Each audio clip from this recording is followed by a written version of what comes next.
How's it going, everyone? Welcome to the TNA Body Slam post show. I'm joined always by my good buddy Io. How you doing, man? I'm doing good, man. I've been surprisingly I'm not tired yet. Like this whole day has been exhausting. Like the whole week has been exhausting. From showdown to impact, and then to you know getting everyone pumped for Bound for Glory, and then all the way to the event. But I had a good time tonight. How about you? Yeah, I thought for the most part, it was an enjoyable show. I will say that, and we're gonna get into it. I do find myself as I'm getting older, where it it doesn't take much to get me down. You know what I mean? And the ending of that X Division match certainly did put me in a little bit of a bad mood. I was, I felt better Yeah, towards the end, but I like I mean, said, that yeah. was a little bit. I was sour on that.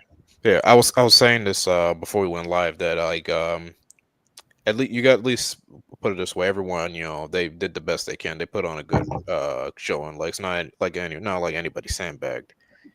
I Yeah. mean, uh, booking decision is just what it is. Like you might put on a great performance and you don't end up being the winner, but that's what it hmm is. No, I totally get. Yeah, I'm with you on that. I get completely what you're saying. I'm like, and just to kind of add to what I was saying, and just kind of like, again, it didn't ruin the whole show for me, but it's just one of those things where I was like, oh goddamn, you know what I mean? But Yeah. again, it's just me nitpicking. But okay, we're gonna get into it. Before we even get into the show, we, as people know, and if they, especially if they tuned in early, as I did, I'm sure you did as well, Io. We have the TNA Hall of Fame, and I think what really made this one, I think, cool, special, was it was all knockouts, and I think the people who follow TNA would probably all agree that that's well deserved and makes complete sense because they're a huge part of this, what separated this company for a while from a lot of companies, the other companies, especially the ones in the States. WWE, I'm really making a point to call out because they kind of changed the game for in terms of women's wrestling, what you saw on TV, and the names that they put in tonight, the beautiful people and Mickey James, are some of the trailblazers when we're talking about. So I want you to take it from here. What did you think? To start, what did you think about this? Man, I said this on the chat. This was a very very good Hall of Fame ceremony. Like from top to bottom, um, from the inductors to like the video packages to the good speeches. It didn't feel like anybody did. It felt like nobody got kind of got cut. Nobody got cut. Sorry, nobody's speech got cut short, and because I know it's an hour pre-show, and they gotta roll things up. But yeah, this was very good. We started with the beautiful people. And I thought their video package was good. Nice seeing Awesome Kong, giving them their praises. I think that kind of really means a lot. And from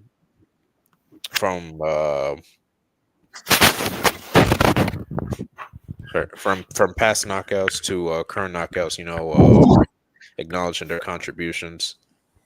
Because like the beautiful people, I know I've said this before too. The beautiful people, they came at a time where um, divas were kind of like um, treated as just like the bathroom fillers or the eye candy and stuff. Like they really changed the game for for female groups. So like how you see nowadays, whether it's the late cools, the damage controls, the damage control, fatal influence, heck, even Triangle of Madness in AEW. So tonight was special for like women's wrestling fans then and now. So yeah, Dreamer, did the induction. Yeah, Yeah, I thought it was very funny. He said the reason he's doing this because Billy Gunn Q Kiv wasn't available. Yeah, I But thought that was funny as well. yeah, yeah. Um, Angelina, thanking the people that helped her get to the stage, and also acknowledging the women that were in that Gauntlet back in 2007. It's very good stuff. Um, Velvet too, thanking her mentors, her people that basically thanking the people that helped them got them to the stage. Even also crediting Billy Gunn, like how cool Billy Gunn being a part of the beautiful people. It felt really good, like really acknowledging. You can tell this really meant a lot to both of these women, and that was very good. Before we move on to Mickey, yeah, what was your thoughts on their the beautiful people's induction? Well, yeah, no, this was a well deserved long term coming, just because I think, especially when I started watching TNA, yeah, they were a huge deal. So yeah, this was completely well deserved. And it was nice. The speeches it was very nice. The whole presentation of it felt very like big time. For the first time, the Hall of Fame actually felt like it meant something. You know what I mean? Like maybe just also just because the arena was a lot bigger than they're used to, like running. You know what I mean? It looked big time. So yeah, this was awesome. Definitely. And then we have Mickey's induction. Um, First of all, shout out to her inductor, Lisa Marie Veron, aka Victoria and Tara. Mhm. You can tell, and I'm gonna say this because I've met her in person. For those of you who don't know, Lisa is probably the most sweetest person you'll meet. Like the Victoria and Tara we see on screen is far different than like what you see. She is actually a sweet person, and you can tell being given the honor to induct Mickey really meant a lot to her. That she couldn't even like she was. I mean, you saw she was bawling, couldn't even you know walk in proper heels and like finish hers and stuff. So that one really got me because you can tell the close relationship between her and Mickey. Um, I know, I know that people, people really kind of like sorry, people kind of really talk about like a lot of backstabs and a lot of not close friends, but you can really tell like they've been really close friends, like gone through the trenches and there and that. So yeah, it really felt like an awesome moment. So yeah, I'm sure Lisa will get her moment too. So Mickey, yeah, with her induction, um, bringing up TNA, her and TNA go way back from the Alexis Marie days in the 2000s to then to like going to OVW and WWE doing her thing, and then coming back here with the introduction of her hardcore country.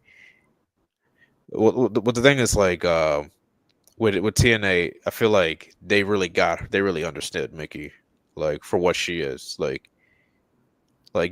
then of course in WWE, yeah, WWE she was I know she was feuding with the likes of Trish and Lita and Beth, but like they never really kind of like presented the audience how TNA presented her. You know what I mean? Because like she's not just this psycho wrestler. She's also a nice badass Southern chick with a Native American background. Yeah, I mean who really has a good following, as she mentioned, has a good following in the audience. Like when Mickey came, when Mickey came in, I don't know. Antonio Baker mentioned, yeah, she partnered with Punk and Raven back when she was Alexis Marie, but when Mickey came back into 2010, it really put a lightning rod into the knockouts division, like to the point where, and this is my opinion, where it was getting talked about around the same time during that whole immortal storyline. I'm sure you remember that too, right, bro? Yes, yes. So yeah, this felt like a long time coming for all wrestling fans because we all think highly of Mickey, and now finally we can call her a Hall of Famer. What's your thoughts on Mickey? getting dishonored. No, completely agree with you. First of all, that well deserved. I think that Mickey is in the long line of not just, I would say, women, but men and just wrestlers in general that kind of maybe were written off in WWE, and then went on to TNA to, I would say, found much more success just in terms of obviously what they had previous.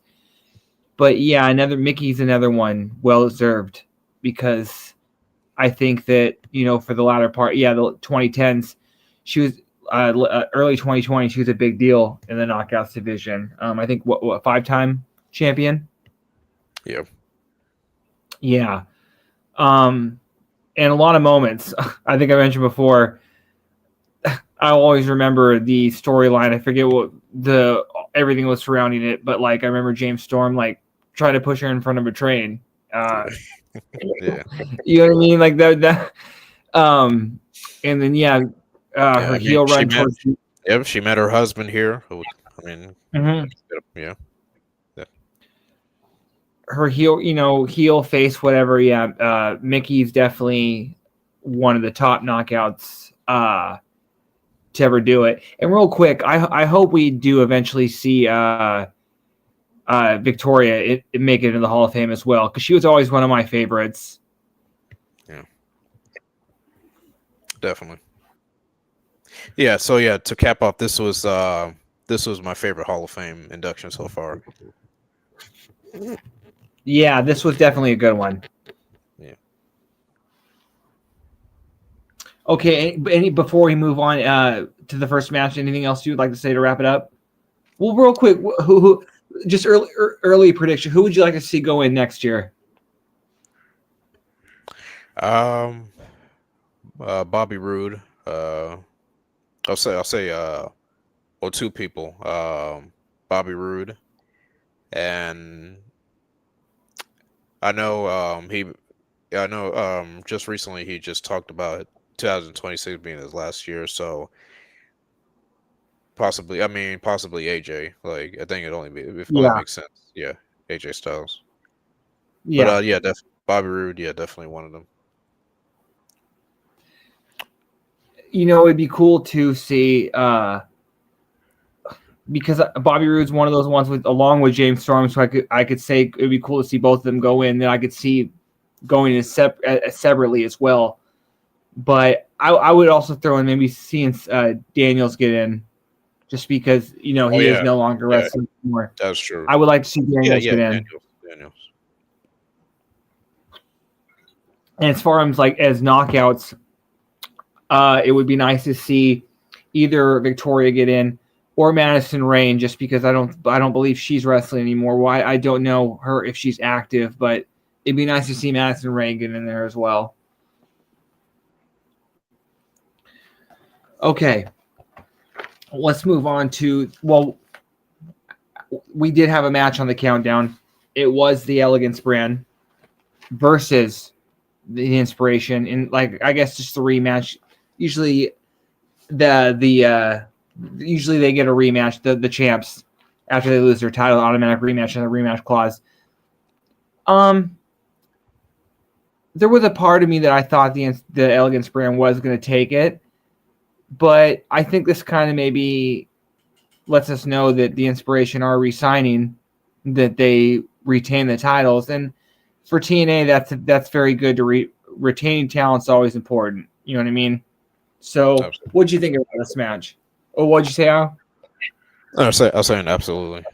Yeah, this was I knew this was going to be a quick match. Wouldn't expect much, but I mean, they've already faced each other many a times. It was great that Ash came out. It was great that Ash came out with Maggie and had her, even though with the situation, yes, but at least kind of showing support to her brand and whatnot.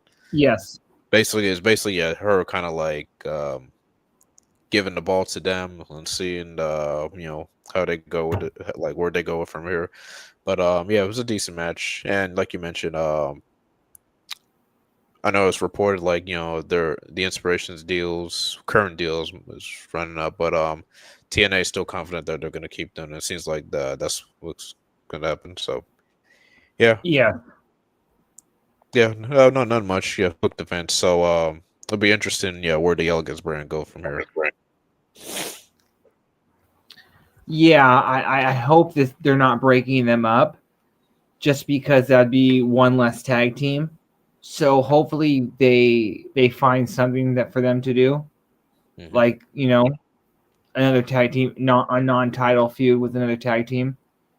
But yeah, this is fine. Like I said, I hope this means that they're retaining the inspiration, just because that's always a good thing to retain your talent, especially it'll kind of silence the people who, even though this is many of the people we know that talk TNA have pointed out this is routine at this time of the year. There's always talent in flux, so it'd be nice, Yeah, but the inspiration this is to yeah retain that. this is normal usually for TNA. Like it's negotiation around negotiation time, resetting the roster and all that. Yeah. Okay, we're gonna move next. We're gonna move to our first match where we're moving into the main card. It was Steve Maclin taking on Frankie Kazarian for the international championship. I thought this was.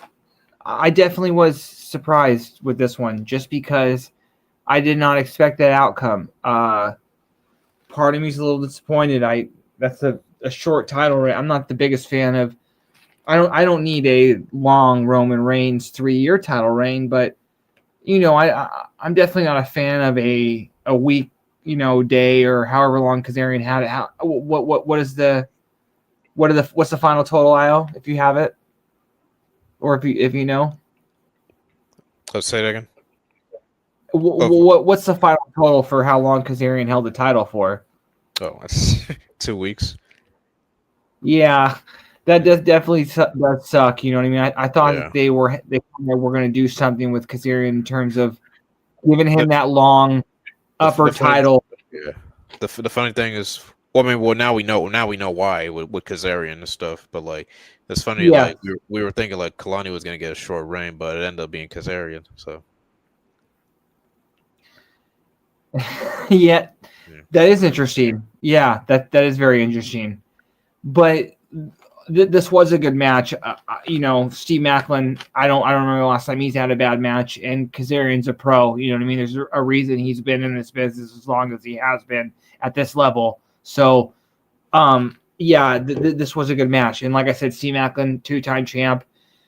On one hand, I'm disappointed for Kazarian, but on the other hand, that's good because I want Steve Maclin near the top of the card, and you know what I mean. If this is kind of the way to have him there, that's what I mean. I'm fine with that because Steve Maclin is one of their biggest stars. So I Yeah. like this match for that. Yeah. Okay. I think yeah, putting the belt back on Steve is probably a fair call because he's been doing a great job elevating that title, and I know he said he wants to defend that title internationally wise and stuff. So, but yeah, Steve, he's a great talent too, a great person. Um, someone you want to put the worry on representing the company because he's been doing media and the stuff, and yeah, he and Deanna, they have this new podcast. I forget what's it called. Um, I know it's crazy, but yeah, he and Deanna have this new podcast coming out. I mean, right now and stuff. But yeah, Maclin's been doing good work in TNA. Who knows? I know folks are asking about, well, what about the El Messias, Judas Messias thing? I think they're going to continue on that, possibly Mexico or Triple R show. We'll see. But yeah, I It, mean, yeah, I looked at the podcast. It's with Dion. It's called Boots to Boots. boost to boost. Okay. Yeah, as far as Kazarian, yeah, we know the reason why. Yeah, they took the belt off Kazarian, so, as we'll get into later. Yeah, no, and just to add to your point, yeah, Steve Maclin's definitely one of those guys that is a top guy in the company. He's kind of proven that. Another guy who, necessarily, I wouldn't say was written off in WWE. Is more of just not given a chance. You know what I mean? Very crowded there when he was there. I think he even kind of talked. There was a lot of people there. I think he even mentioned that. I saw him mention something to that degree in like an interview. But yeah, I know I'm definitely happy for Steve Maclin, 2-time international champ. So, okay. I'm getting that belt right. It's the international champ, right? Am I? Yeah. Yeah. Okay. Okay. Next, we're going to move into. We have Gia Miller versus Tessa Blanchard. Let me start on this one. I think this one kind of went a lot the way we were kind of thought it would go, but yeah. You start with this one. What you think about this?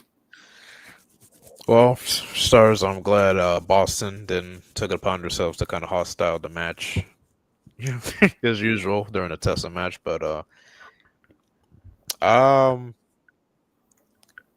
so yeah, my throughout I was kind of paying attention to how Gia Miller is, like this version of Gia Miller is outside being the interviewer, and I like honestly I like her I like the presentation, like from the entrance music, the entrance and her presentation. Like I was hooked. Like on what was about to happen. Of course, then the bell rang. You can tell you can tell the inexperience right off there. Because I'm not trying to criticize her. No. It's just it felt like we expected more. I mean, I feel like I expected more. Like I expected Gia to kind of like when the bell rang, go right off, Tessa, because this is a woman that's been tormenting you for almost a year. You're supposed to go right off. You know what I'm saying? Like when the bell rang, she just stayed calm and focused, and like they just started to like having like catch as can, arm lock and all that other stuff. Like I'm like tackle her. Like you know what I'm saying? Like yeah. Like, you know what I'm saying? Like, yeah, tackle her or scream. You know what I'm saying? Scream or da-da. Like, listen, like I've seen some of your revolver stuff. I know you can be quite a different cat, you know what I'm saying? So yeah. Yeah, it was good. Jody Thread was there, to kind of take care of Victoria Crawford, handle that issue.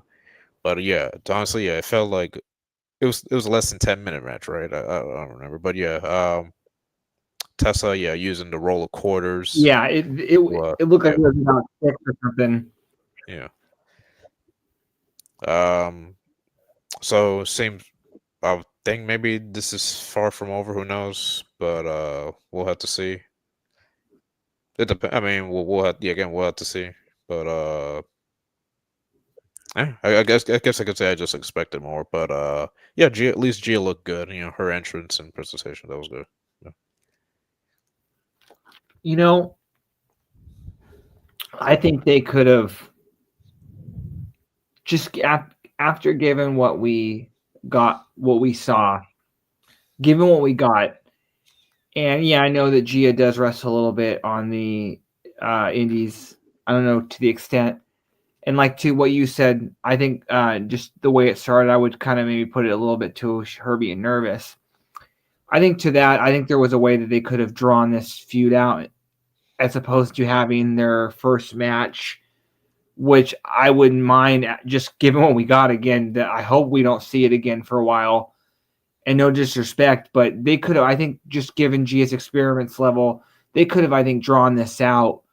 And maybe they should have done a tag match tonight with her and Jody versus Alicia and Tessa.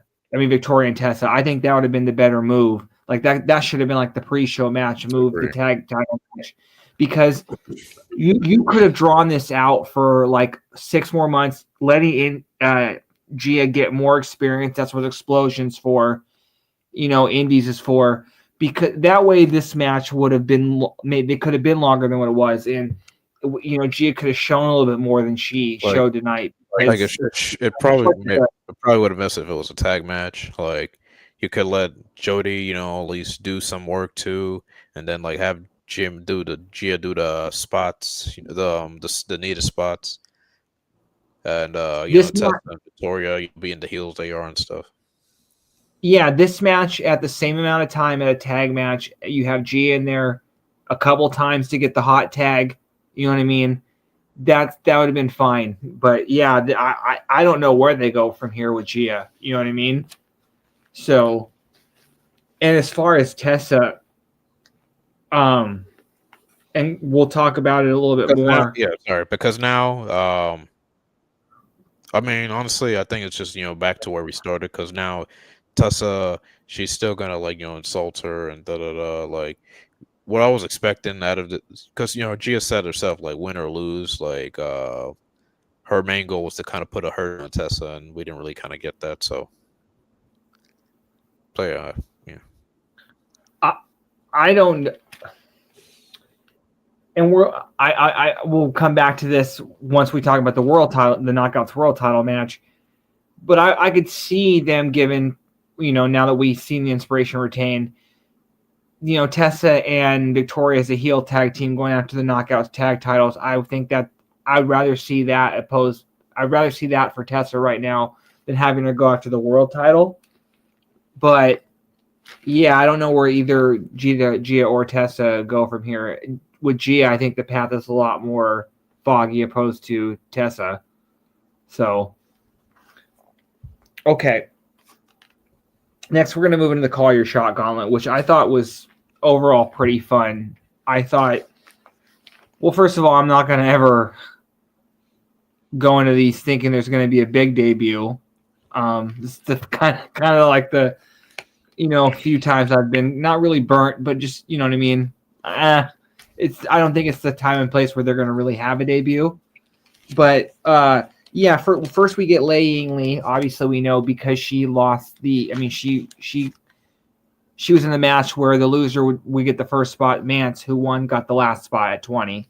So we start out with Lei Yingli, then Mara Sade, then Ryan Nemeth and Nick Nemeth. Those are the first four. It was kind of interesting that Nick did come in for Ryan because I like the gimmick continuing where Nick's going to come in and do most of the work. Ryan's kind of the heat magnet. Yeah. But just to start out, what'd you think about this? I thought the order was very interesting. Some versus very convenient. Like I said this in our group chat. Like I like that the knockouts are getting spotlighted in this match in particular. Like the two knockouts are starting things off. Lei and Mara, again, they're shining. And then of course things picked up when the Nemets ironically Ryan came out and then Nemeth came out first. Cause I thought it's funny because I thought they'd be random numbers, but whatever. And then AJ France. Then Cedric came. Then Rich Swann, who I haven't seen in a while. AJ Francis, AJ Francis, eliminated both women, and then of course we got Travis Williams, Sinner and Say they did a coin toss before that. Then we got BDE, the YouTube content creator, you guys are familiar with, for those who watch Pro Wrestling Revolver, who this is, but he came in, and then what confused folks earlier, but so Santana earlier he did as the Rascals, they were kind of guessing who. So basically, real quick. So basically, the Rascals were kind of like arguing who should get the one spot in the Call Your Shots, and then Santino and his Santino math ways, basically kind of like if you got to watch the segment, basically he's saying that each Rascals equals one, so to speak. And I have I have a question for that. So basically all three Rascals equal one entrant was what I'm trying to say. So like they all came at number 10. So technically there was more people than scheduled to be, but that's exactly fine. They got all three Rascals in there. They all equal one entrant. But like I was saying, okay, so what happens if one of them gets eliminated? Do the other get eliminated too? But I guess not.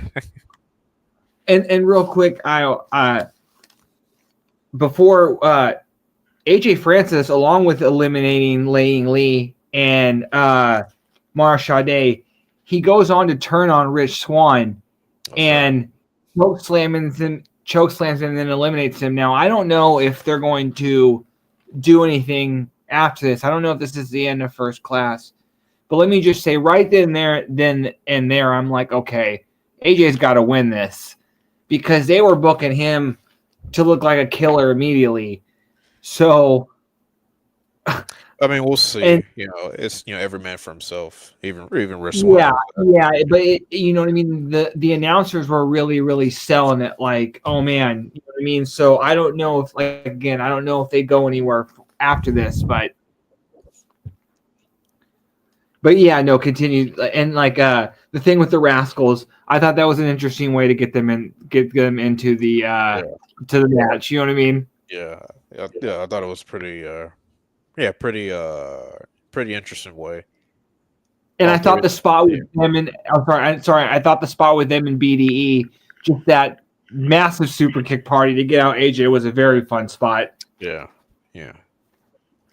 Then comes Danny Luno, who came in wrecking house, massive suplexes, to the Rascals and everyone else. Yeah, she was one of my picks, winning this, but same. Yeah, and then comes Eric Young. Also, let me give shout out to Travis Williams. I thought he really shined too. For the few minutes he was there. That's what I kind of like about these types of matches where certain individuals that don't really get an opportunity, making the most of it, even if it's short. But EY eliminates him with the sick pile driver on the apron. I thought that was pretty cool. That was nasty, but yeah, that was dope. Yeah. Then comes Jake something, followed by Rosemary, and then Boston's own the hometown man with the Celtics jersey on. You know what I mean? I forgot what player jersey he was wearing, but yeah, he was wearing Larry Bird. Of course, there was no way he was going to come out with Larry Bird. Yeah, of course he was going to come out with Larry. It was either going to be that I thought or like a Tom Brady jersey. You know what I mean? Like I don't think anything else came out. Yeah. So Boston, they'll pop for like anyone's sport and the Larry Bird or the, Tom Brady and they ride for their team. So exactly. So hometown man got into it with Rosemary and Jake something.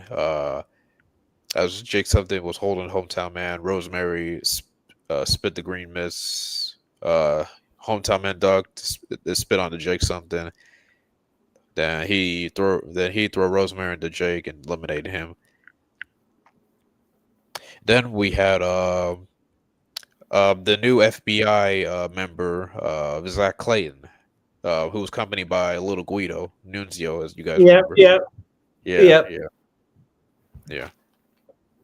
Yeah, he's a big guy. Yeah. I think not.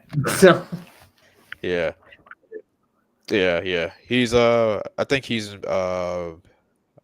dating one of the Jersey Shore cast members. I can't remember. Even Ray JWoww. JWoww, okay. Yeah. JWoww, because even when he got eliminated, Hannafin said something like, "Oh, that'll give JWoww something to talk about." Like Hannafin said, Hannafin was killing me. Yeah. And then here's what got interesting. Jody Threat came in number 17, as she was running around the ring, and then out of nowhere gets decked by Frankie Kazarian, who's not even in this match. But then Santino came out. He was furious, and then Frankie not even listening or basically, yeah, Frankie took it upon himself to take Jody's spot in the Call Your Shot, and then the next entrance, Santino's music hit. So he pulled out the Cobra, hit the Cobra on Frankie, uh, enter into the ring, and then bam, got eliminated by Nemeth. I thought that was a funny call to the Royal Rumble 2009, where yeah, Santino got eliminated 1 second. You remember that, right? Yeah. Yeah, yeah, that was funny. He even said like I wasn't ready.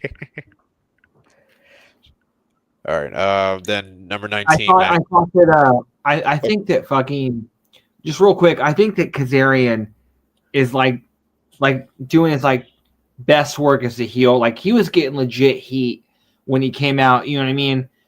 And to take out Jody Threat.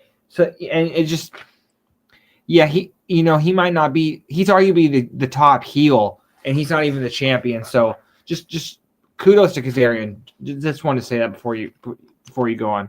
Oh, no worries, no worries. Oh yeah, by the way, guys, if feel free to comment, Ray. Feel free to comment. If you like, if you want us to answer your questions, hop in the super chat and stuff.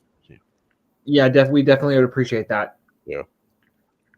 All right, then in comes Matt Cardona, and then number 20, obviously Mance Warner. So it then came down to the Nemeth, Cardona, Warner. Yeah, it came down to these four, and then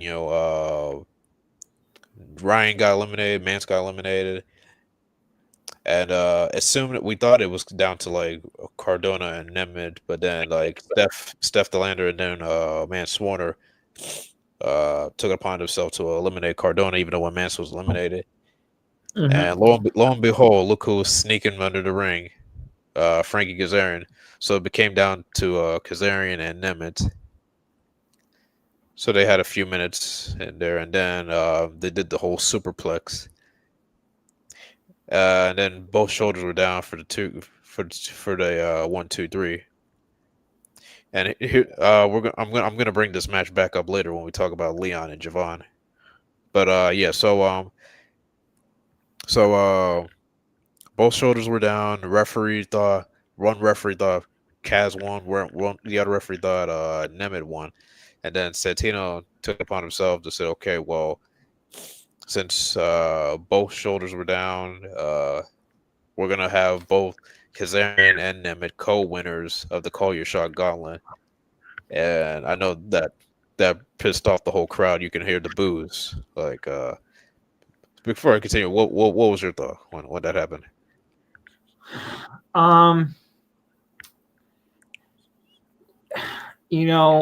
I think that this, on one hand, on the surface, I'm a little upset just because I thought whether it could have been AJ, especially after you had brought up Danny Luna should have won this. We both had called that. They made her, like, she came in and she was just wrecking shop. You know what I mean? She looked like a killer. But then on the other hand, it's like two people winning this. It's just another wacky thing. A part of it. It's, at the end of the day, it's somebody that can cash in at any time, basically. You know what I mean? And so now you're having two.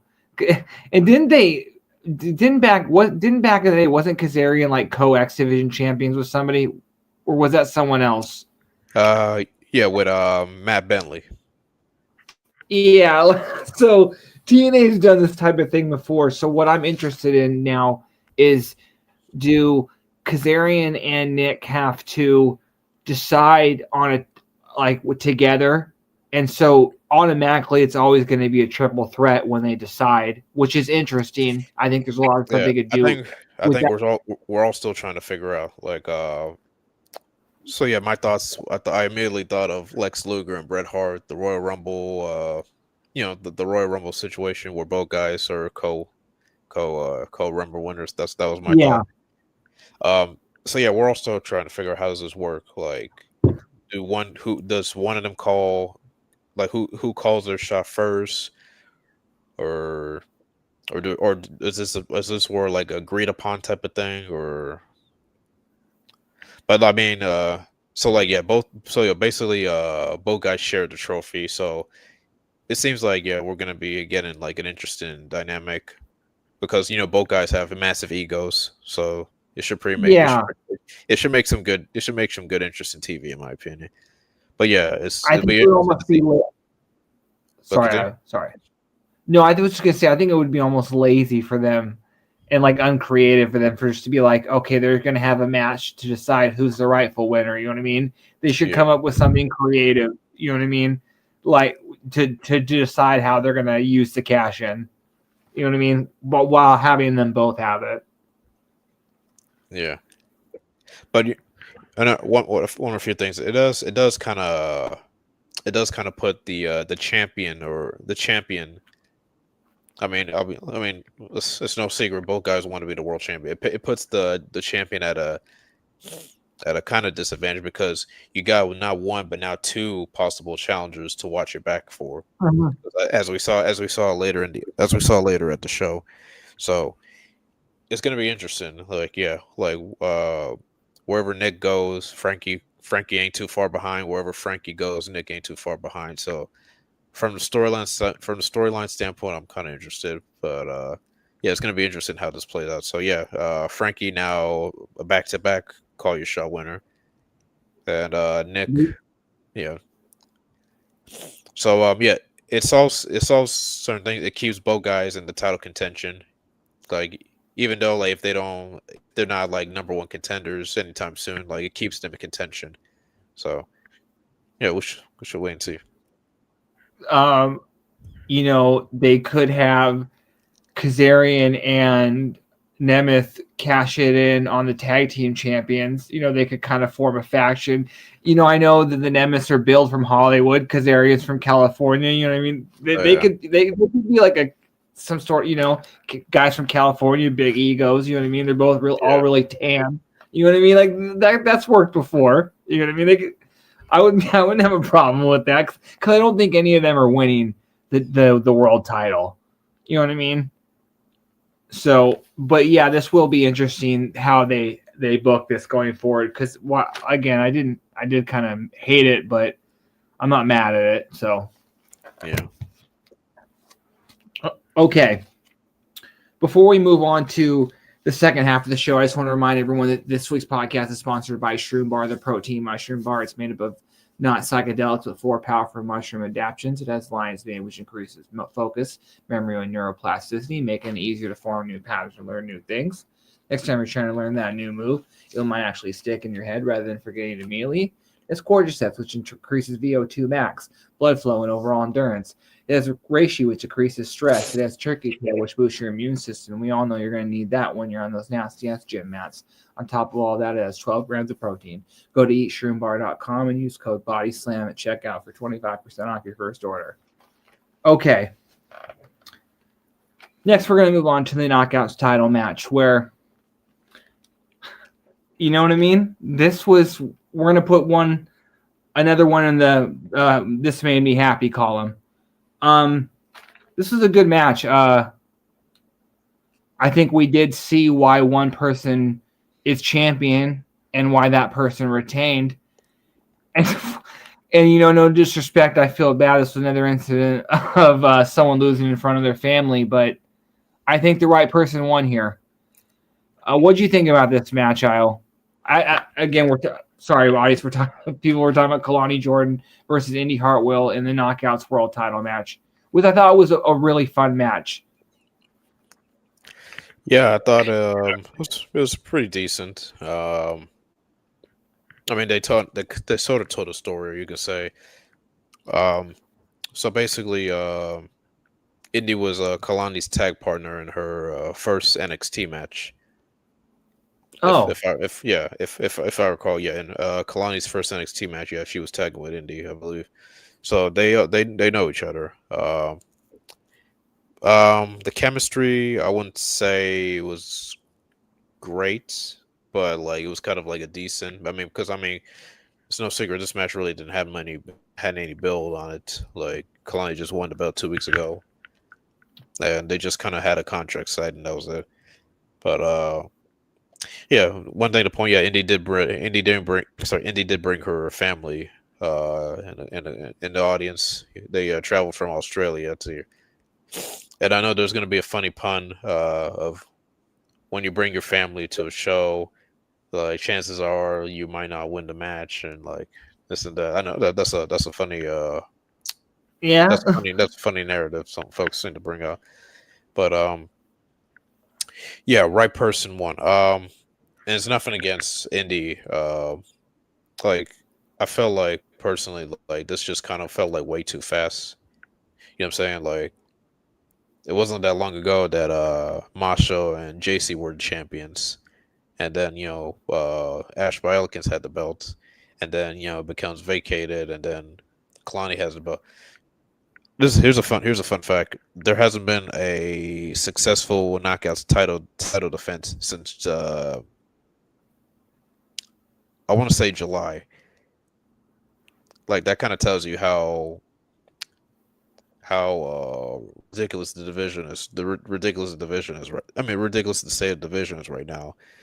Like titles changing hand. I know because of certain situations, like out of control. But like it just says like it just shows like we need to get something in order. So I think keeping the belt on Kalani kind of helps. I know like I know she's still in NXT and stuff, but like hey like that's the beauty of this relationship. NXT can be a band aid. I think that's Yeah. I think yeah. I think some I realize like sometimes NXT can be a band aid because they do have the depth. Like they do have Hmm. they do have the depth that they can lend in some talent to help with our shows and storylines. For the time being, while Hmm. TNA works things out. So so yeah, we're just gonna have to yes see where it goes. I mean, at least we'll still see the Knockouts title a future more on NXT, possibly defended on NXT, which should be good too. Basically, yeah, basically they're kind of like switching. So like we're done with Trick. I mean, I know we're gonna get into his match later. We're done with Trick. Now we're moving into Kalani, being the NXT person and stuff. So we'll see. Shout out to and shout out to Datala. Yeah, mentioned Danny Luna should throw in Kalani. I think. Yeah. Yeah, they need to build some possible contenders that could possibly throw in her. Because now that Kalani beat Indy fair and square, seems like yeah we're moving on to the next challenger. So yeah, what was your thoughts on Kalani retaining? And You yeah, know, where do you think we go from here? TNA throwing, man, we've been seeing that a lot lately, whether it was TNA like last year kind of throwing Ash in that world title match too soon, having her lose. Like the last few people from AEW that AEW brought in from TNA, Ty and Dion, and the same thing. They kind of brought them in, had them lose those world title matches, and kind of haven't done anything with them since. Like, I don't think that they're done pushing Indy no matter what. I mean, like at all. But there was no need to put her in this match. And yeah, the only build really was that she had won the match and she had guaranteed her match at BFG. But because of Ash had to drop the belt, there, you know what I mean? They couldn't really build Ash versus Indy. Kalani wins it. And so they have really that quick turnaround to build a match. We get really that one contract signing with them cutting promos on each other. There was really no juice. And then, yeah, to your point, that stat, which I didn't realize, but yeah, you got to have Kalani rack up some wins and get that credibility back to that belt. You know what I mean? Stop playing no more hot potato. Yeah, get some defenses. What'd you say? So this was the first successful defense of that belt since July? Yeah, there hasn't been a successful title defense since July. Yeah. And to Dacia's point, I would like it to be Danny, but I also sense that they are. I don't know how many more like lower tier opponents they're gonna put Tessa with. You know what I mean? I know that she's got the thing with CMLL, but eventually, whether I like it or not, whether whoever her critics like it or not, I think that they're gonna eventually put the world title on her again. So I could see them going that way too, because Kalani is a face. So I think they're gonna want to put a strong heel against her. You know what I mean? Yeah. I think that's an ending they lack tonight. You had two baby faces. That never works. What's good about Tessa? She's so over to the point she doesn't even need the belt. Like Yeah. only if she's probably like the drastic, like the saying drastic time calls for drastic measures. She basically kind of represents that, but we'll kind of see. So yeah, we'll kind of see where the contendership lies, because yeah, Yeah. they definitely need to build some contenders. And yeah, that to Dodgy's point again, I personally would put Tessa and Victoria in a tag team match because, like I've said, that does two things. That helps Victoria and gives her a little bit of a credibility.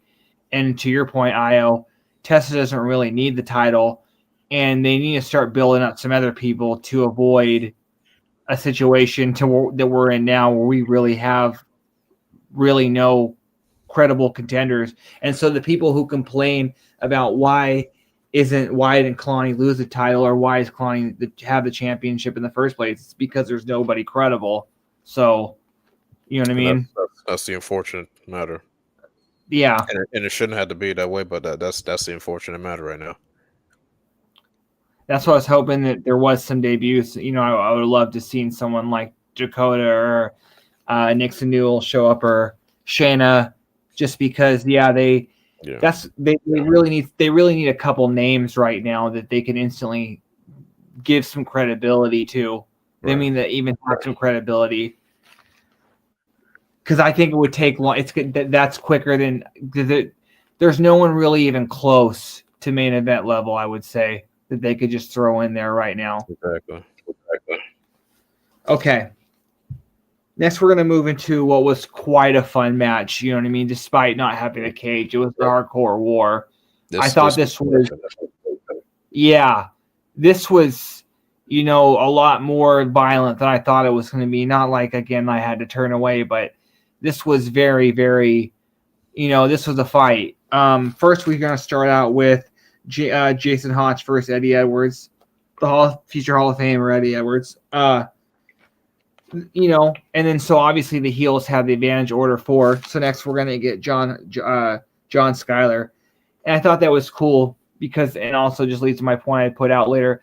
Hopefully we see the Great Hands talk about elevating someone. We need to see them get the titles here eventually. Me and Dottie always talked about it. We have talked about it. It's kind of, we got to start elevating people. You know what I mean? Not only do you want to resign your core, keep your core, but you want to reward. And I think the Great Hands for a while have been kind of that solid team. You know what I mean? That you got to, I think you got to reward them. But next we had JDC come out. So it's finally 2-on-2. Eventually we get, and then finally we get Tasha, then Alicia. And I thought this was really fun at this point, just because, Tasha and Alicia renewing their feud. And then just a lot of the matches we've seen lately. But up until so far, what do you think about this match, Io? Yeah, this was I knew it was going to be good, but I didn't think it was going to be that good. Like everyone knew their role. Everyone knew their role coming in. What I like about Hardcore War, it's basically, for those who don't know, it's basically like war games without the actual cage. Like you still have people coming in order. The heels getting the advantage and weapons getting involved. Like this was I know some are kind of argue like it'd be better if Lethal Lockdown was involved, but I mean it was fine either way because like you get to do a lot of more stuff outside the ring and stuff. But this was a great one.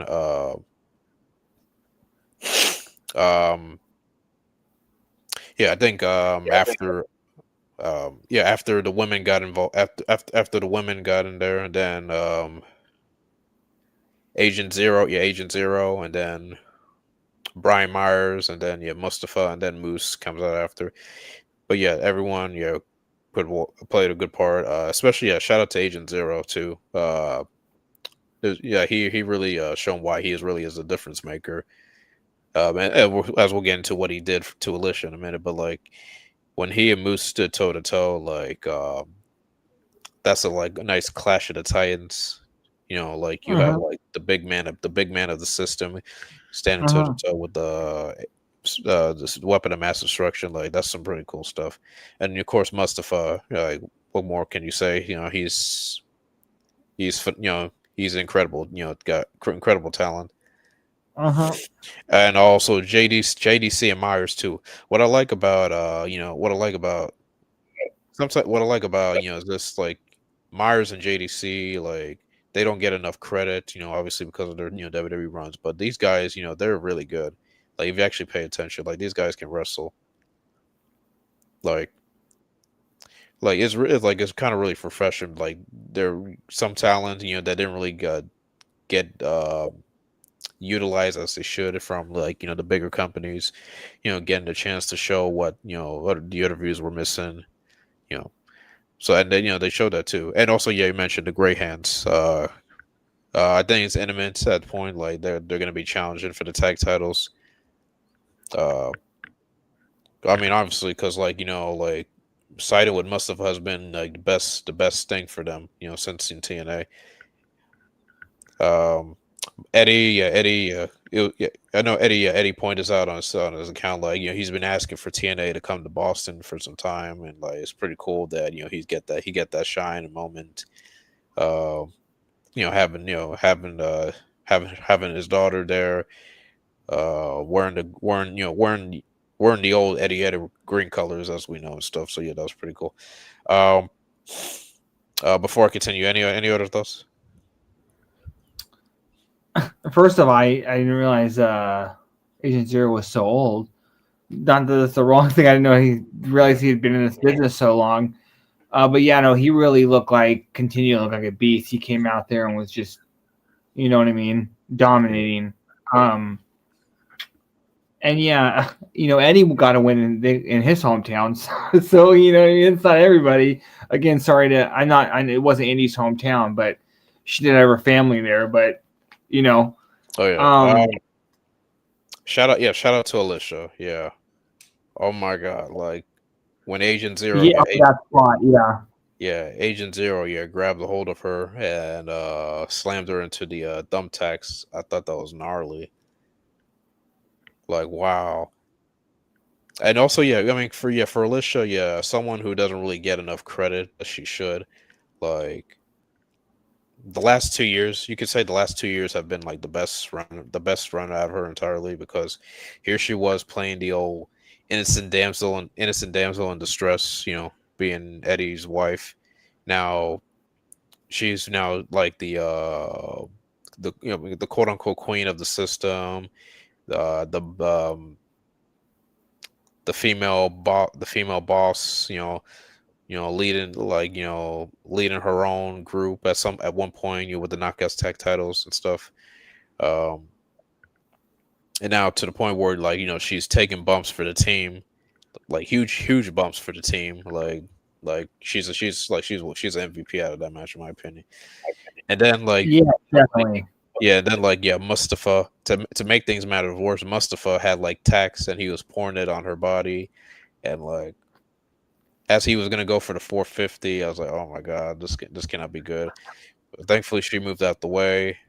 Mustafa landed to the tacks, and then Eddie capitalized with the Boston Knee Party, and 1, 2, 3, the system wins. Um, I I know in our podcast I mentioned Order 4 should win, but I think this kind of I wasn't surprised if the system won either because Order 4 has been kind of getting the upper hand the past couple of weeks and stuff. So at least to me, this kind of like puts a level playing field. You know what I'm saying? Because Order 4, like they're far from done. Obviously, they're only just getting started, but this also kind of put a level playing field. Like the system, they are TNA. Like they're not gonna go away so easy. And also shout out to the system overall. Like I never get tired. I never get tired of their match. I never get tired of their matches, whether it's Mhm. tag or trios or even this match. I think we should point out like folks, like even though like you might not think highly of the system or certain members of it or whatnot. But yeah, I'm just saying, like, if you're ever, like, when you have this group like together or multi tags or whatnot, you're gonna enjoy it. You're gonna enjoy the hell out of it. And Yeah. I'm putting that right there right now. In terms of order for the system winning, yeah, I think that in terms of this feud overall, you were going to see the system predominantly win matches like this, maybe some multi-man, maybe some tags. But the order 4, we're going to get the big wins in terms of single matches, especially for matches with probably title stakes or titles overall. But yeah, no, and then to your point, the system, yeah, they're definitely kind of one of the, and I like this, their face run's been a lot more successful than I thought it would be. They're definitely the flag bearers, and they have been for especially this invasion kind of storyline. And then, obviously in this feud, they're definitely the faces against Order 4. But yeah, the system are very good. Okay. Next, we're going to move into what I would say was a good match with a very, controversial, maybe that's the wrong word. It's going to be a very debated, talked about finish. It was Javon Evans versus Leon Slater for the X Division title. This was a banger. This was going to go down as probably one of the match of the year, at least. Yeah, I don't think that's hyperbole. I think this could have been one of the match of the years if they would have let it play out. But as you know, as we saw, we're going through the match. We're getting a banger. It's really cooking toward the end. Whether it was Javon hitting that OG cutter to the outside, it was the multiple kickouts. That's kind of par for the course these days. I don't mind that kind of stuff. But we get to the point where we get the match goes to the 20-minute time limit, which I had forgot. Did you remember that? I did not know that they had a 20-minute time limit for the X Division title matches. Usually that gets left out, there and there. Like, yeah, I know sometimes I feel like it goes past by 20 minutes in some matches, but it's just kind of something like to. You're saying? No. Yeah, like I just don't remember them. Again, we don't see many time limit draws, but I may not even catch it because I just don't remember them even overall having time limit for the X Division matches. But I guess that's something to pay attention to. What were you before we get into the latter parts of the match? What were some of your favorite spots in this match? Oh, where do I start? A lot of the reversal. Well, let me say this was an excellent match. Like, I know a lot of people are still on the fence of like what happened, but like this was a awesome match. Like everyone was glued to the seat. With the amount of reversals, the diving spots, the showboats. What's funny is like Hannafin mentioned like this is the youngest X Division title match in history. Like you got both guys, who just turned 21 and stuff. Here they are, putting like excellent showcase and stuff. And like like I said, nobody, whether it was people in the crowd or watching at home, nobody was sitting down. Like everyone had were glued to the eyes in some capacity. To me, like this was like one of the biggest dream matches I had this crossover. I'm just glad we kind of got that. So towards towards the match, like the bell rang, and I thought to myself, what the heck? Like I was like, what just happened? Like, did they get counted out or something? But then they said like the time limit, and then the crowd, the crowd did not like that. And it's funny, like Carlos Silva was sitting in attendance, and I thought you were going to make the announcement. Like, give him more time. I was like, "Well, boss, like you're there. What are we gonna do about it? Like these fans, these people want more 5 more minutes and stuff." And then Santino came. I mentioned like pay-per-view. How pay-per-view time limit is, but this match deserves 5 more minutes. And I thought, yes, let's do that. So yeah, 5 more minutes. Crowd was the match was continuing. A lot of reversals. Um, and then this happens. Lights go off. The familiar music and Dark State enters. Yeah, puts a beating on Javon and Leon. Uh, yeah, match was a no contest. Sorry. Yeah, match was pretty much a no contest from there and there. And yeah, fans, a lot of people are still on the up fan on that right now, and but me too personally. I mean, I understand. I understand one of the reasons. Like, I get it. You got to protect both Javon and Leon. But I don't think. I know some have said this too. I don't think I don't think this match would have hurt anyone in defeat. You know what I'm saying? Like you can always run this back, like whether it's in a TNA or NXT ring and whatnot and stuff. Also, as I mentioned earlier, like Kaz and Nemeth, like they had the double pin, and instead of like restarting the match, Santino just declared them co winners. So,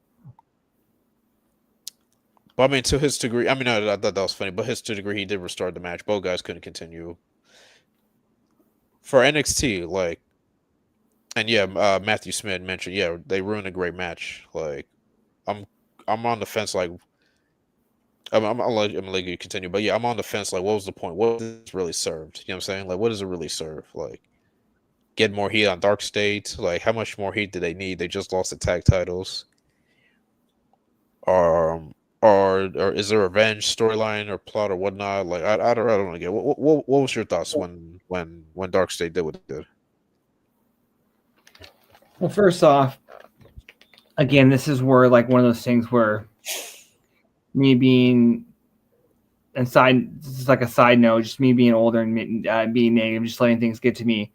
To me, this is just one of those incidents where TNA kind of goes out of their way to, and I don't think they do this on purpose, but to give the like TNA haters, the yellow TNA crowd, just like kind of ammunition, because I thought this was I'm not an NXT regular watcher. I watch it mostly for the TNA stuff as of late, but I don't remember Dark State. I think has Dark State been involved? Have they attacked Javon Evans before? On NXT programming, yes. Yeah, and so I just thought this was very out of left field. I didn't really understand it. Like what this, like Dark State, like what are they doing here? Like, this doesn't really make any, you know what I mean? And I think we're getting to the point. We're getting to the point where, like, what is this group's? I know. We're talking about NXT stuff here. What's to the point of where's this group getting at? Like, funny things, we still don't even know if they even have a leader. Like, this whole 4 equal nonsense. I mean, I know Dion. I mean, what's his name? Dion Lennox. Be doing most of the talking and stuff, but like, I don't know. I'm just kind of not really feeling this group right now. Like, until like I kind of get what their whole purpose and mission and whatnot. So, but they bottom line, they just ruined a great match. I know people are going after TNA's heads over the booking of this and stuff. So, unless they have something big planned for continue. If they're going, I don't know, like if they're trying to have like, no matter what their plan is, they could have had Dark State come in after Leon gets the win, you know what I mean? And he's Javon's raising his hand. This didn't really make any sense to me. And it did kind of put a damper on a great match. So yeah. Okay. Next, we're gonna move into what. For me, I'm not going to say it was a bad match. I thought it was a very surprising match. I was a little bit surprised. I didn't think we were going to get some of the spots we got, but it was the last time build for the last table match. It was the World Tag Team Championship and NXT Tag Team Championship match. Team 3D versus the Hardys. First, before we get into those introductions and the videos were very long. You know what I mean? Like, I didn't think they were going to read all of each team's accolades. You know what I mean? That definitely, for I think for people who kind of like keep track of that kind of stuff, I think that would definitely add a little bit to it. You know what I mean? What'd you think of?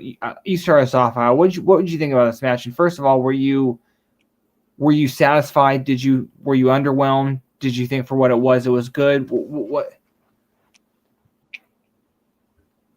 I mean, I know a lot of people I know some people have their own differences like this match, but the fact is, this match is one of the reasons why TNA put out a good house. Mm-hmm. Oh yeah. Oh yeah. Do you want to bring up Chris Bay after or? Oh yes, real quick. Yeah, Chris Bay did come out, and he did announce that we had TNA set a new North American attendance record, and I believe it was 7,794. Was that what it was? Yeah. So again, congratulations to TNA. Also, it was great to see Chris Bay. It always is. Yeah, congratulations to the TNA. That's they keep making strides, and they keep showing that they are. I wouldn't even call them back anymore. I would show that they're here. But yeah, that was really cool. Yeah. That was I thought that was great. Yeah, I thought it was great that they have Chris, do that honors. Yeah, it's pretty historic now. Two back to back 7,000 attendance really shows where the state of the new TNA is and stuff. But yeah, back to the Hardys and Team 3D. This was I mean, this, for what it was called, this had all the spots. All the spots, the people came to see. This was the drawing match. I mean, a lot of Hardy fans and Dudley's fans. Soon as like their entrance music hits, like the crowd went nuts. And like throughout the whole thing, the crowd went completely nuts. During the match, before the match, during the match, after the match. Yeah, the Hardys. I mean, yeah, the Hardys and the Dudleys. They really left it all there and gave everyone kind of like the whole spot sets and stuff. So yeah, the match came early. We already had like the 3D onto mats, I believe, and then of course the 3D with Jeff going through the table. So the Dudleys weren't playing around. And then later on, of course, Jeff, as always, when there's a table match in Jeff Hardy, he gets up on the ladder, does the famous swanton off the ladder. Yeah. Oh yeah, you saw that part, right? Yeah. Yeah. It seemed like, I don't know if I didn't get a good view. It seemed like he hurt his head. You're talking about the giant ladder spot, right? Say it again. You're talking about the giant ladder spot, right? Yeah. That was rough. Yeah. But yeah, he got back out of it. So yeah, he was out, Devon was out. It came down to Matt and Bully. And what I like is that like you can still get involved, help your partner out and stuff. So yeah, again, a lot of spots, notable spots. Notable, vintage, as Michael Cole likes to say, vintage spots as usual. And then when it came down to the end, it was Devon was laid out outside. Bully was next to the table. Matt and Jeff. I think they did the whole Shawn and Ric Flair scene, or like the I'm sorry, the I'm sorry, I love you thing. I don't know what Matt said to Bully, but he just said I'm sorry. And then it was very in of that kind of vein. You know what I mean, like that finish. Yeah. So they put Bully through the table, and the Hardys retained. They're both retired as expected. Before I continue, what was your thoughts? What was your thoughts? I'm very interested. Again, like I said, this was, for what it was, this was better than I expected in some ways. You know what I mean? The spots that were hit, I didn't expect to see a lot of those. With the exception of the Jeff one, just because I think Jeff goes out there and does something crazy still in every match, even given the age he is at this point in his career. I'm interested to see where they go now, just because now I'm back to wondering who's going to take the title off the Hardys, if that even is the plan in the near future. Because not necessarily they need the titles to get this, but the Hardys are still mega over. They got probably the hugest pop of the night. Those who watch, it was deafening. But I'm very interested to see where we go from here now, especially because they are the NXT titles as well, champions as well, which I presume that they'll lose first.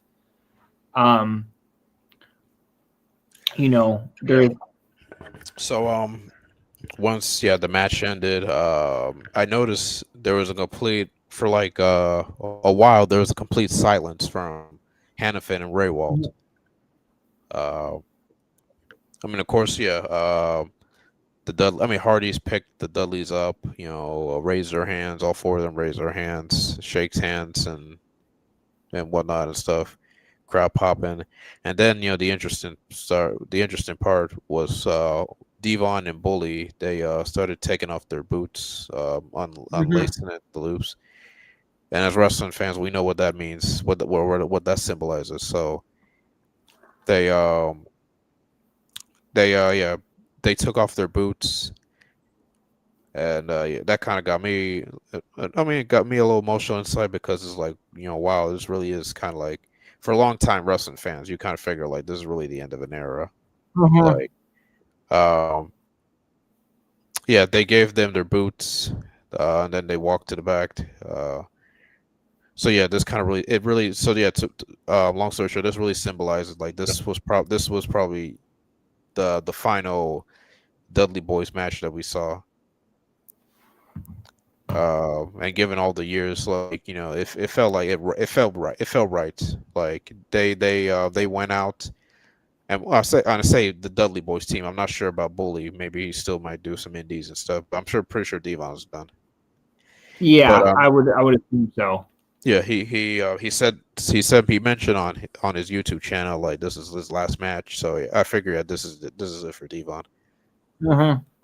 But as far as the Dudley Boys, it really felt fitting. Having their last tag match together against the Hardys. It made a lot of sense. I know they did something like this years ago, when they were facing Motor City Machine Guns, and then which led to like the Bully. Brother Ray becoming Bully Ray. That for for long time fans, you know where I'm going at with that storyline in the past. But this one, it felt different. Like going out with a tag team that you guys made history with. And the Hardys, they're having a great run right now. The Expedition of Gold, just winning the NXT titles and stuff. So I believe they just also won I think they also just won the House of Glory tag team titles as well. Yeah. So before we continue, what was your thoughts? The Dudleys, taking off their boots. Seems like an end of an era. Yeah, exactly. It's definitely surreal, just because as the story Raywalt was telling the whole time, Hannafin as well, just a lot of people grew up with this rivalry, grew up with this match. So it's definitely surreal seeing them hang up their boots. You know what I mean? It kind of makes you think, you feel getting older. You know what I mean? Definitely. Okay. Last but not least, we're going to move on to what was a pretty solid main event. It was the TNA world title, the World Heavyweight Championship. Trick Williams taking on Mike Santana taking on Trick Williams. First off, the entrances were great. It was, Mike Santana coming out with Conan was pretty cool, just because, LAX history with each other. Very over. coming to the crowd. The guy's a huge babyface in TNA. Trick coming out for whatever people say. The guy's mega over as a heel. You know what I mean? And even if it's a heel, though, the "Whoop That Trick" chant was very, very deafening. You start us off, Kyle. What do you think about this match? I thought this was a really good, decent match. Anytime when you're wrestling Santana, he's gonna do the best he can to make you look good as well as you make himself look good, while both you guys have some fun doing it. And it felt like it needed to be. I know some people have their own opinions about between Slammiversary and Bound for Glory. But yeah, it felt like it needed to be 1-on-1, like between these two, like no triple threat, no Joe Hendry involved and whatnot. But Trick, yeah, I know Trick, wasting no time, going after, with the jabs against, Santana's daughter, mocking the crowd and whatnot, and then Santana. What I like about this Santana, like he took his he didn't let Trick Williams get into his head. Like, what I'm saying, like he took his time, waited the right moves and stuff.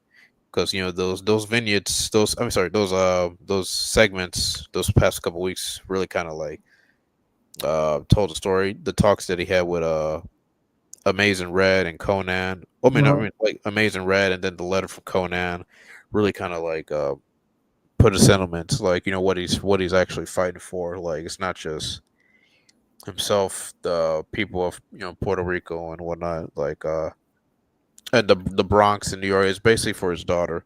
Mm-hmm. And I mentioned this too, like in our chat, like if it wasn't for that little girl,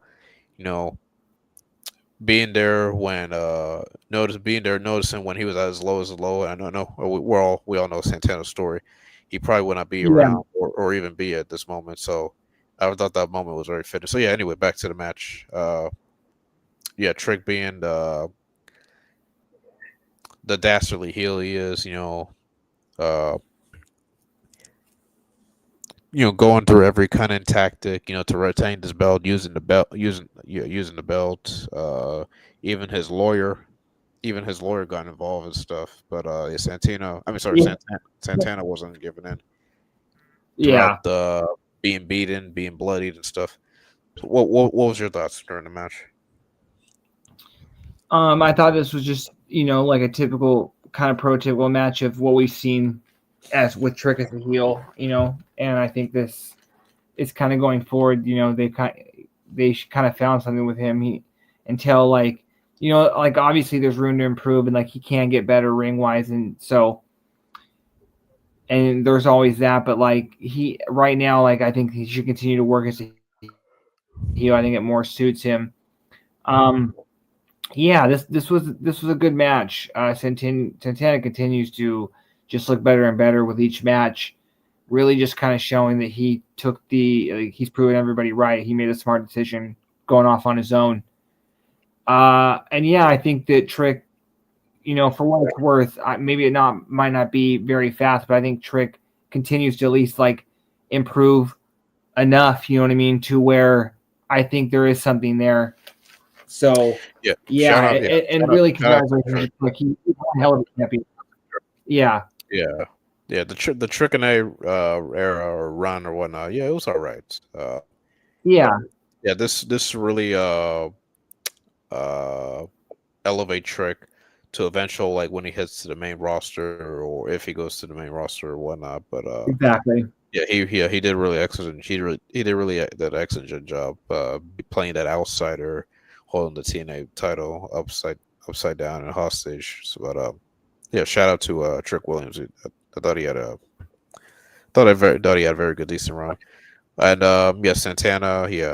I love the whole moment that he had. But we're gonna get into what happened after. But like it just felt like finally like we're getting this happy ending story, and usually that's not really Bound for Glory's motto. Usually we don't get those happy ending moments, but I'm glad we got it too. So Santana new TNA World Champion. I mentioned since the group's inception in 2006, Santana is also the first LAX member to win the TNA World Title. So that's pretty Very cool. That's a cool little stat. cool. Yeah. Also, the first Puerto Rican TNA World Champion too. Yes, that's very cool as well. And yeah, as you were mentioning, we almost didn't leave with completely happy. The lights go out, and we think we're going to get Nick Nemeth cashing in. And who other than stops him, which I guess probably, was probably the biggest surprise of the night. We get the returning Elijah, who takes out Nick with a massive guitar shot. It seems like Elijah's a lot. Man, it's like a John Cena type heel. I mean, coming back, you know what I mean? Like when he came back in the Rumble, Elijah was not out very long. So, and they definitely could use him. You know what I mean? Like, I'm not saying the main event scene is thin, but I think that's definitely a boost they could need. But that wasn't as we know, there's 2 Call Your Shot winners. So we did see Kazarian in the ring, but he did not have his championship. But that did not stop Santana from taking him out, hitting the spin the block, and we can continue the celebration. I guess I would say that they didn't lose their shot, right? They still have it. It wasn't a successful championship. Yeah. So it was nice. You saw they didn't get a chance to give it to the referee. Yeah, Nemeth got hit with a guitar. Kazarian was in the ring, but the trophy wasn't. And yeah, that's TP for his troubles. So yeah, it's going to be interesting where they go from here. Obviously, like we talked about, it's going to be interesting, one, how they handle the Call Your Shot Gauntlet. Kazarian, obviously, him and Nick kind of holding it together is going to be some funny images, lead to some funny segments. I could see also this going to be a tag match next show we get. You know what I mean? That's a ready-made tag match right there, because you saw Santana kind of thank Elijah. Also, you could say the old situation where since Elijah did help him out, Santana give him a title shot. And I think that'd be a pretty good match. You know what I mean? I thought Elijah has definitely looked the best of his career since coming to TNA. So overall, what do you think about this show in general? Where do you think we go from here? And then, just to wrap it up, what would you give your overall grade for the show? Yeah. Again, I thought it was an enjoyable show. One that I would like to definitely look back to in certain matches. Mm-hmm. Yeah, like you mentioned, Elijah, it's gonna be interesting. Where's the status? Like, did he make a quick recovery? Because now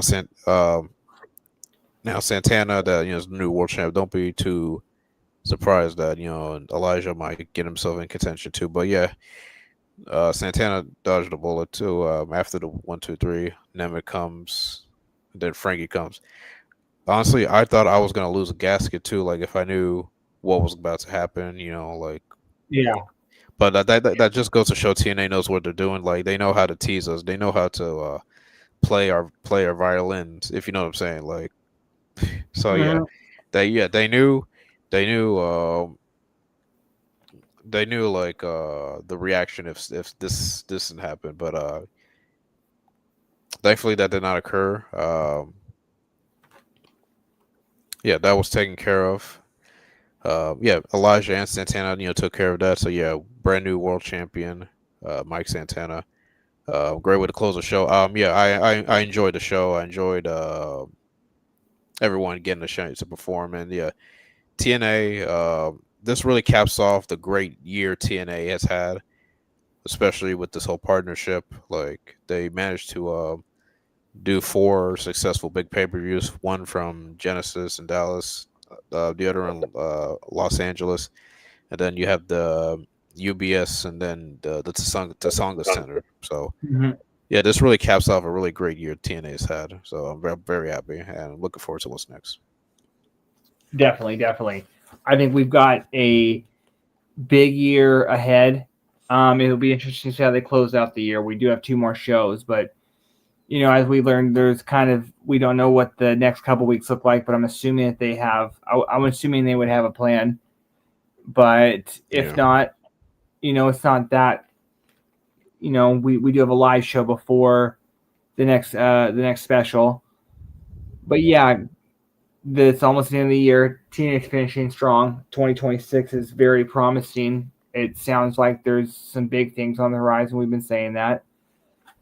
With that being said, I want to thank everyone for joining. I want to thank Isle for joining. I want to remind everyone to make sure you guys like and subscribe so you get notified whenever we go live, whenever the great people at Body Slam go live. And with that being said, have a good night, y'all. Good night.